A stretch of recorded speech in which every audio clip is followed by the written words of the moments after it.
بسم الله الرحمن الرحيم. آمن الرسول بما أنزل إليه من ربه والمؤمنون كل آمن بالله وملائكته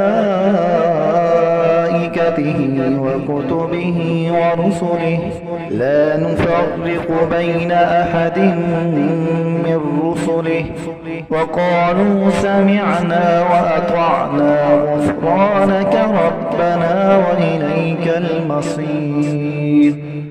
لا يكلف الله نفسا إلا وسعها لها ما كسبت وعليها ما اكتسبت ربنا لا تؤاخذنا إن نسينا أو أخطأنا ربنا ولا تحمل علينا إصرا كما حملته على الذين من قبلنا ربنا ولا تحملنا ما لا طاقة لنا به واعف عنا واغفر لنا وارحمنا أنت مولانا فانصرنا على القوم الكافرين.